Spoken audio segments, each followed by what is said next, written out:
oportunidade, a Kátia é jornalista, especialista em docência do ensino superior e comunicação corporativa. Kátia, por favor.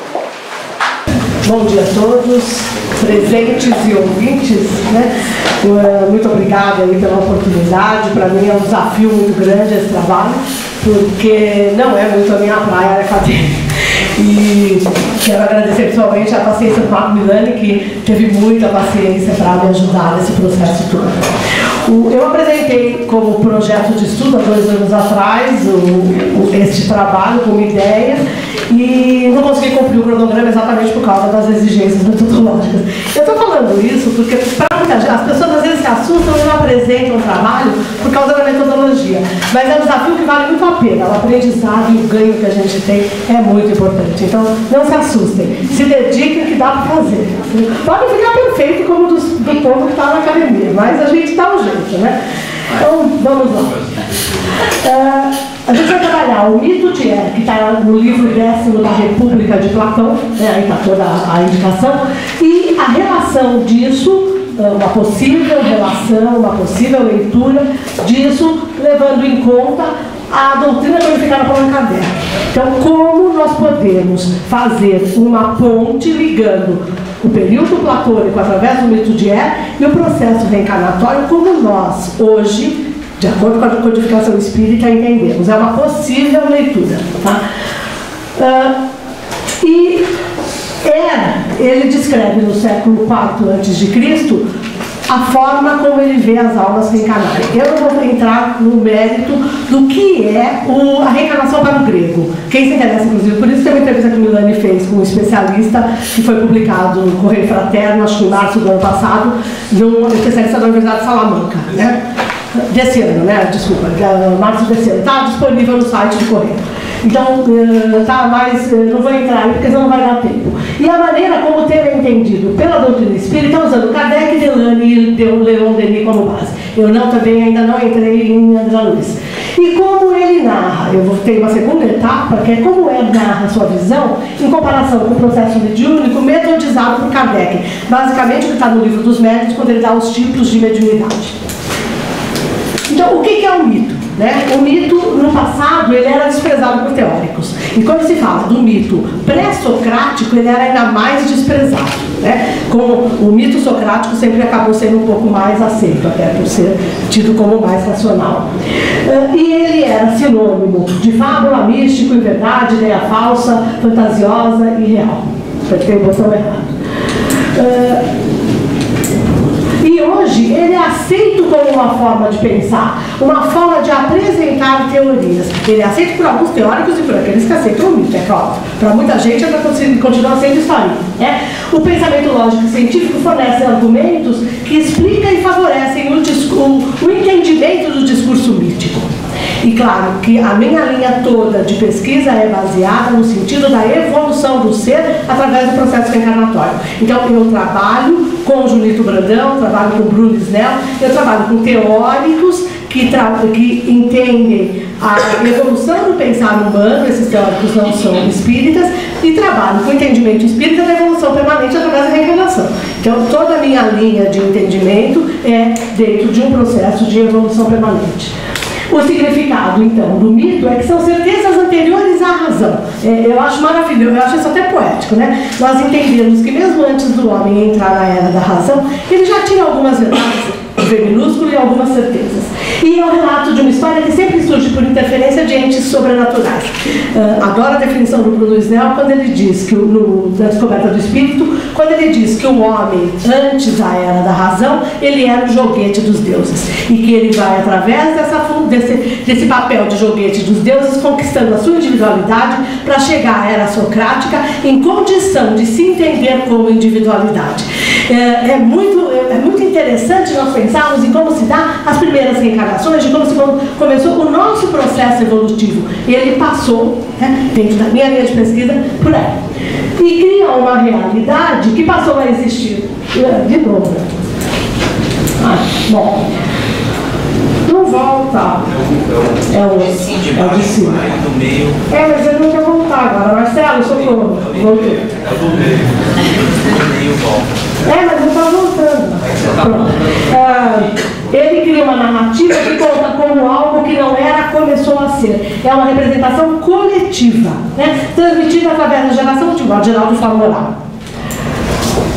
Segundo Junito Brandão, que é então, ele já está desencarnado, ele foi da PUC do Rio de Janeiro, é um dos maiores entendidos de mitologia, inclusive os junguianos usavam muito Junito Brandão como referência.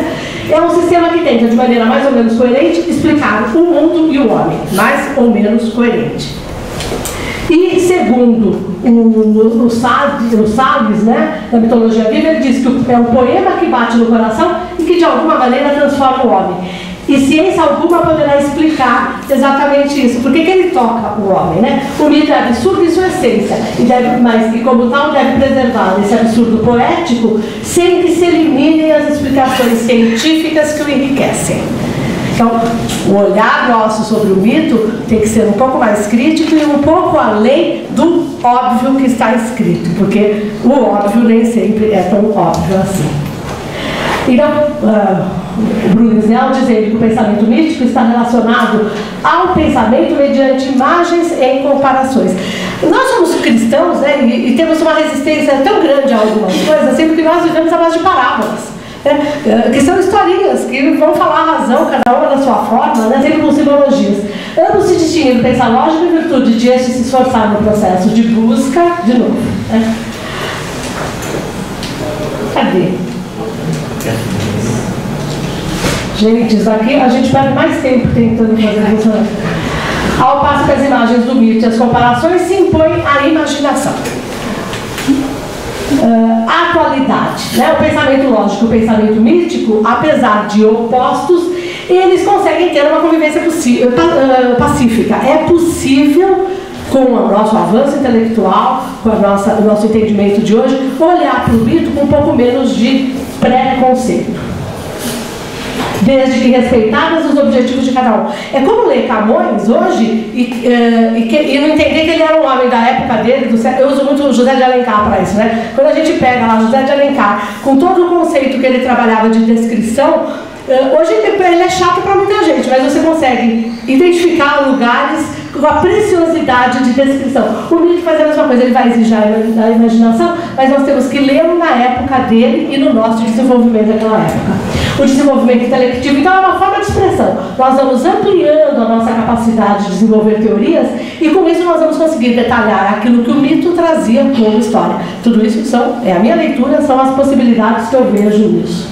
Né? Então, eu parafraseio aí o Evangelho de João, quando João diz, né, que no início era o verbo e o verbo estava com Deus, e o verbo era Deus e o verbo se fez carne. Eu parafraseio isso dizendo que no início era um mito. E o mito falava sobre acontecimentos e ele se fez realidade e pôde, entre aspas, claro, ser comprovado exatamente pela leitura que nós podemos fazer dele hoje. E a visão de Hélio, então, acontece de uma forma natural. Eu vou correr bastante aqui na história do Hélio. Ele é um guerreiro da Panfilha que morre, um guerreiro armênio da Panfilha que morre numa batalha e é encontrado 10 dias depois, sem sinal de putrefação, é levado para ser velado, o corpo é colocado na pira, 2 dias depois ele acorda e diz para todo mundo, ótimo, né? Diz para todo mundo que ele ia contar tudo aquilo que ele viu. Que um mensageiro o retirou dali, o levou para um local onde havia uma porta de entrada, uma de saída, e que ele sabia que ele estava num espaço acima da terra. E que tinham almas que chegavam da terra e almas que voltavam para a terra. E que tinha todo um espaço onde tinha os juízes e que esses espíritos iam recebendo números e esses números eram de acordo com a vida que eles iam ter na terra. E que aqueles que precisavam voltar, eles choravam, se lamentavam, e tinham alguns reclamando muito, e tinha alguns que chegavam também que estavam muito desesperados. Então ele narra todo um processo que ele assiste enquanto ele dorme, esses 12 dias. Né? E é comunicado a ele que ele seria um mensageiro junto aos homens. Qualquer lembrança que nós tenhamos é pura, né, coincidência. Ele diz também que as almas que vinham da terra estavam impuras, né? E as que chegavam, as que vinham do céu, chegavam puras e contando experiências deliciosas. Então era um espaço intermediário entre a terra e o céu. E essas almas circulavam por ali. Cada alma precisava pagar sucessivamente todas as injustiças cometidas com atos justos recompensados. Né? Apenas eram dispensadas da viagem para a terra em sofrimento, quando finalmente se curassem da maldade e expiassem totalmente a sua pena. Esse é o texto que está lá em Platão, tá? Não mexi no texto. Vários tipos de castigo eram infligidos. Os que já tinham pago seus pecados regressavam à vida. E ele diz sobre os vários tipos de vida que são dispostas e que tinha os números correspondentes ao número de anos que essas pessoas iam ficar na Terra. Tá? E essas almas são levadas então para um rio, que é o rio Lete, que é o rio do Hades, né? Que é chamado do inferno grego, não é bem assim, mas é mais ou menos. E bebem a água do esquecimento, porque esse rio é um rio onde tem a água do esquecimento, todo mundo que bebe dessa água não lembra do seu passado. Elas bebiam a água do esquecimento, era impedido de beber a água, porque senão ele não ia poder contar, e ele acorda. Toa um trovão, é muito legal isso aqui, né? Que toa um trovão, ou seja, todas aquelas manifestações que a gente conhece. E quando eu leio eu sempre acabo me lembrando desse quadrinho horrível, né? Mas ele fala dos números das almas dispostas. A gente fica imaginando que deve ser mais ou menos como essa brincadeira que é feita aí, né, com base em André Luiz. E aí, qual a visão qual a relação, né, que eu consegui vislumbrar entre ela e a doutrina espírita? Claro que para mim a visão é óbvia, eu não consigo ter grandes dúvidas a respeito, né? Mas vamos fundamentar um pouquinho isso.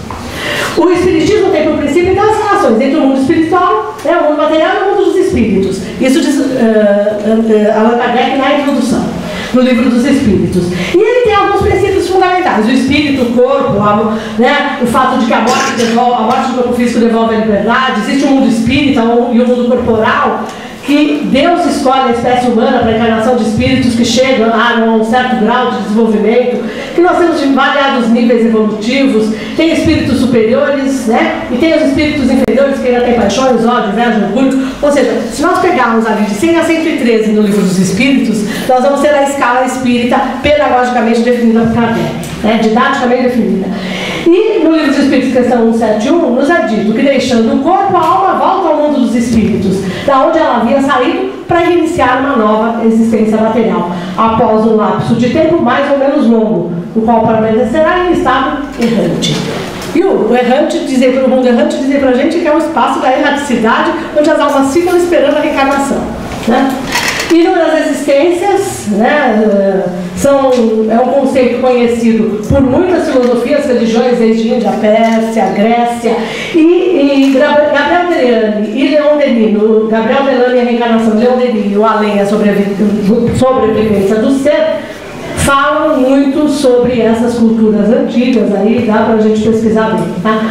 E o Espiritismo explicita o processo e o objetivo evolutivo da encarnação, coisa que para as outras culturas não era tão claro assim, né? E ele vai nos trazer isso com outro desenho. E a finalidade da encarnação é determinada pelo Livro dos Espíritos, está claro na questão 167. É para a expiação, melhoramento progressivo da humanidade. E, né, também para a expansão da consciência e do entendimento. Com a necessidade de buscar a coerência com a lei divina, pela conquista de virtudes, conhecimento, experiências no bem. Conceito também importante aí sobre os seres espirituais, né? Os seres espirituais não retrogradam, eles sempre avançam, esse é o nosso conceito, né? As conquistas dos aprendizados não se perdem, e eles vão sofrer consequências das próprias obras. Sofrimento e felicidade é resultado direto do bom uso que se fizer do livre-arbítrio. E aí, um processo de mediunidade. Os fenômenos, o que acontece com ela dentro do nosso entendimento. Ou seja, eu fiz um contraponto muito rápido sobre como nós entendemos a reencarnação dentro do que apresentou, né? E aí a gente faz os paralelos.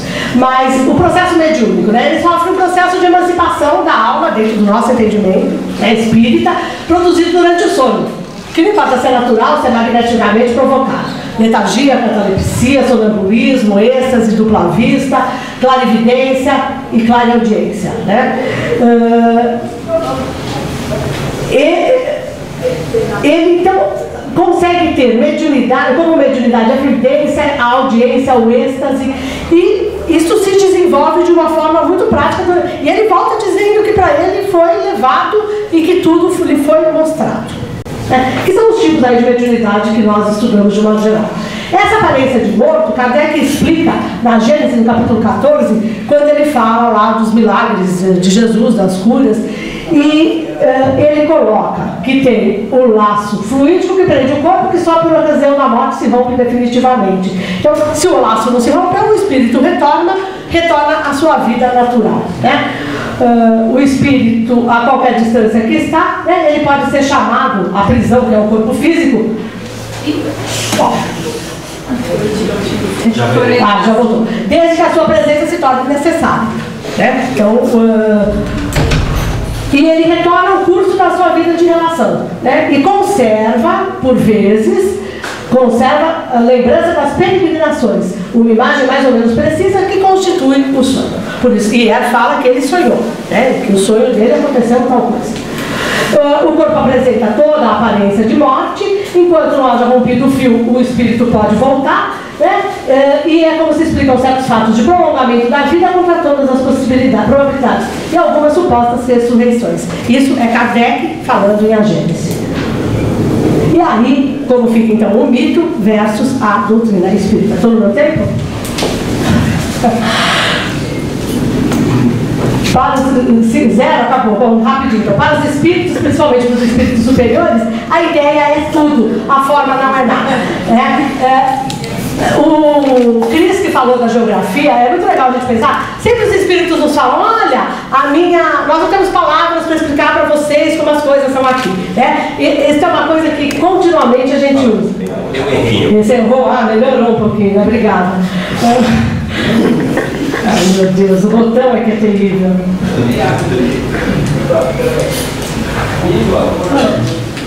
Marcelo, volta. Pronto.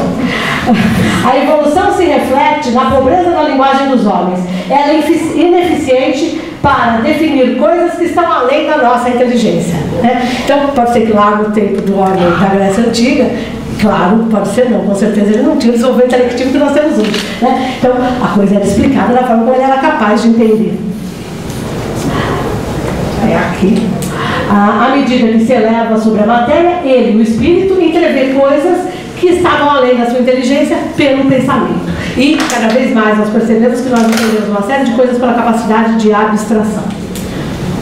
Conhecimento intuitivo do homem é presente desde o início de sua expressão intelectual. Conforme evolui, ele descortina verdades e ele amplia entendimentos.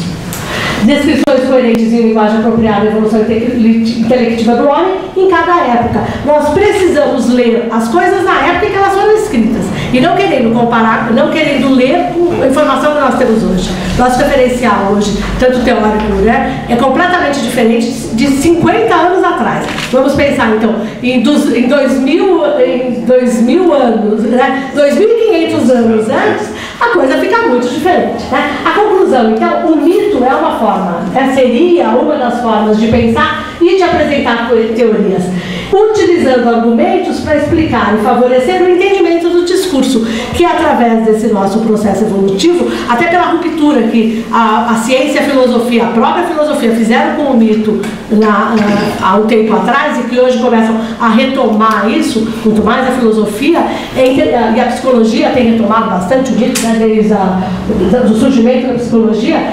É interessante a gente perceber que esse entendimento está começando a se expressar pela facilidade que nós começamos a ter de domínio e de controle, até uma possibilidade, sobre o nosso próprio processo evolutivo. Tudo se serve, tudo se encadeia na natureza, diz Kardec, né, desde o átomo primitivo até o arcanjo, pois ele mesmo começou pelo átomo, né? Está na 540 do Livro dos Espíritos. E aí nós temos, então, uma escala evolutiva natural, que vai começar no nosso processo lá no Homem das Cavernas, né, que o grego já era um pouco avançado para isso. Deus criou todos os espíritos simples e ignorantes, adquirindo conhecimento, vão passando pelas provas e vão fazendo o seu processo evolutivo. Os conhecimentos adquiridos nunca se perdem. A cada nova existência a gente toma um novo ponto de partida. Mas é o ponto que a gente achava na precedente, que isso no discurso do Ego está presente, né? As pessoas que cometeram atrocidades, elas vão ter que se recuperar disso, elas vão ter que resolver isso. A reencarnação, então, é um laço que vai unir todas as atividades do espírito em torno toda essa sua trajetória. A solidariedade, então, une a historicidade do espírito com base no conhecimento que nós temos hoje através da doutrina. E aí nós temos, parecido com ela, trazendo para a nossa cultura, nós temos aí a ressurreição da filha. Claro, a filha do Jairo não conta que ela viu, nada disso, mas o estado cataléptico, o sonambúlico, de êxtase do é o mesmo que acontece com o Lázaro e com a filha do Jairo. Então, por que só acontece isso no século XIX? Porque, na verdade, essa é a justificativa de Kardec, porque o Espiritismo só surgiu no século XIX. Porque o homem estava maduro para receber e para poder consolidar todo o saber que trazia anteriormente. A alma constrói por si só o seu destino a cada renascimento, traz fruto das tarefas anteriores. E aqui é Leon Denis, falando da sobrevivência da alma, a lei da sobrevivência do ser. A lei da consequência dos atos recaindo sobre seu autor é a mais sólida ascensão que se pode oferecer à moral. E encontra a demonstração do espetáculo dos males e das provações que assaltam a humanidade. Então, as provas impostas ou escolhidas antes da encarnação para expiar as faltas numa outra existência, que é o que o Er vai explicando ali do que ele está vendo.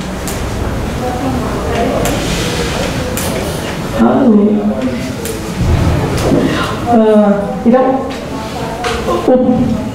Kardec também nos fala nessa questão aqui anterior que algumas pessoas vão narrar as suas experiências fundamentadas nas suas crenças religiosas, filosóficas, na sua visão de mundo, que podem romancear as visões que estiveram, tornar toda uma epopeia, mas é a forma como ela consegue interpretar e trazer para nós a informação que ela teve durante o estado de letargia. As que tiveram tornam-nas como realidades e passam a confirmar suas crenças. Então, uma pessoa pode ver coisas que outra duvida.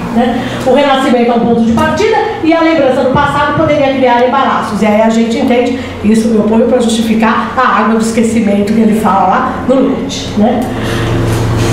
O esquecimento se dá tão só no curso da vida exterior, de relação. Durante o sono nós podemos retomar essas informações. E aqui é Kardec falando que o Espiritismo assimilará sempre as doutrinas progressivas, de qualquer ordem que seja. Caminhando a par do progresso, o Espiritismo jamais será ultrapassado. Se novas descobertas lhe demonstrarem estar em erro acerca de qualquer ponto, ele se modificaria.